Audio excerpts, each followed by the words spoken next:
কৃষ্ণ নাম হরিনাম বড়ই মধুর, যে জনা কৃষ্ণ ভজে সে বড় চতুর। হরিনাম বিনে রে ভাই, গোবিন্দ নাম বিনে বিফলে মনুষ্য জন্ম যায় দিনে দিনে।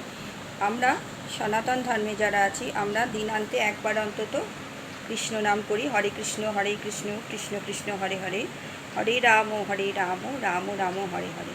বা হরে কৃষ্ণ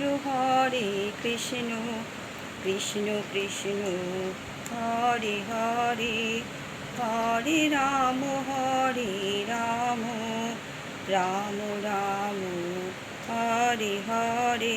এইভাবে হয় কেউ গান করি, কেউ চ্যান্টিং করি, যেভাবে হোক আমরা কিন্তু হরিনামটা মুখে দিনান্তে অন্তত একবার আনি না, এরকম মানুষ খুব কমই আছে। নমস্কার বন্ধুরা, আমি সুস্মিতা পজিটিভ ভাইবসে একটা ভিডিওতে আবার সবাইকে স্বাগত জানাচ্ছি।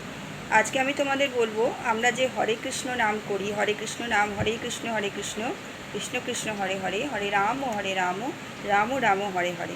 আমরা জেনে করি না জেনে করি, কিন্তু করি আমাদের একটা মানসিক শান্তির জন্য, মানসিক তৃপ্তির জন্য।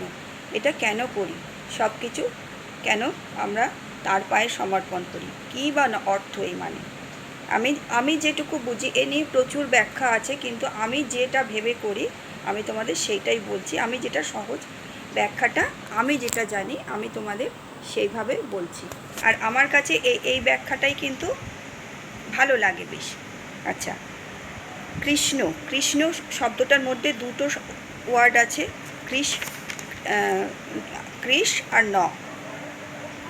এইভাবে আমরা ভাঙি, কৃষ আর ন। কৃষ অর্থ হলো সর্বাকর্ষক, আর ন হলো দিব্যানন্দ। আবার নিরুক্তি অভিধান অনুযায়ী ন হলো নাশ করা, মধ্যাহ্ন যেটা কৃষ্ণ, নাশ করা। অর্থাৎ কৃষ্ণ শব্দের অর্থ কি হলো, যিনি কিনা বদ্ধ জীবের জড় বন্ধন নাশ করে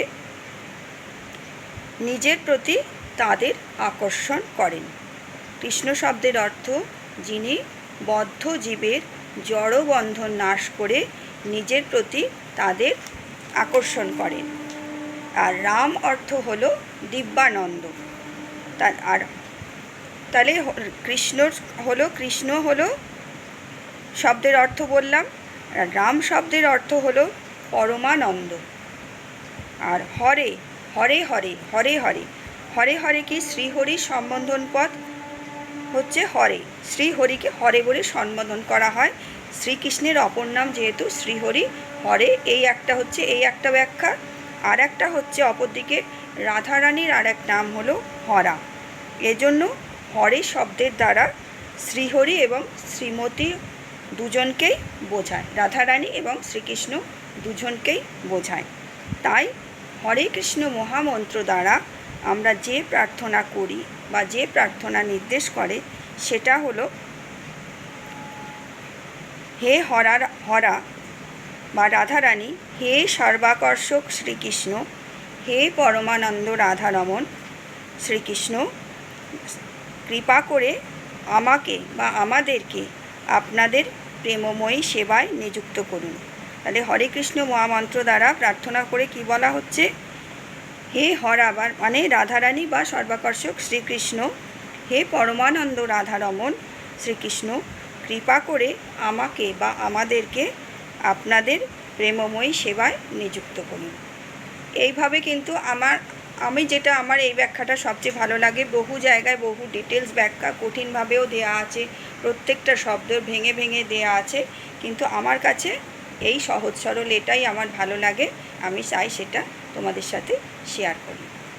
হরে কৃষ্ণ কৃষ্ণ কৃষ্ণ হরে হরে, হরে রাম রাম রাম হরে হরে। কাজ করতে করতে যতবার পারো, কিন্তু দিনের বেলা ঘুম থেকে উঠেই তো এই নাম নিয়েই উঠি, আর দিনের বেলা কাজ করতে করতে যখনই মনে পড়ে, আমার এই নাম এমন ভেতরে আছে, আমার ভেতরে আমার আপনি কোনো আমার বাঁধন মানে না। আমি টয়লেটে আছি, কি আমি রান্না করছি, কি আমি ননভেজ রান্না করছি, আমার কিছু কিন্তু মনে হয় না। এই নাম আমার ভেতর থেকে আসে, আর অন্তর থেকে আসে বলেই আমার মুখ দিয়ে না হলেও আমার ভেতর এটা হতে থাকে। করে দেখো, এই নামের কিন্তু করলে কিন্তু অনেক বেশি ফল নিজেই বুঝতে পারবে যে কত কিছু ভাবে একটা সমর্পণ করে দেওয়া যায় তার কাছে। আর সমর্পণ করতে পারলে কিন্তু অনেক হালকা লাগে, অনেক কিছু হালকা লাগে। করে দেখো সকলে। হরিনাম সংকীর্তন করতে বলছি না, যা সময় নেই, কিছু অত দরকার নেই কোথাও যাওয়ার, কিন্তু নিজের মনে নিজের ঘরেই করো, ভালো থাকবে। ভালো থেকো সকলে। ইউনিভার্সাল ব্লেসিং সকলের জন্য রইল।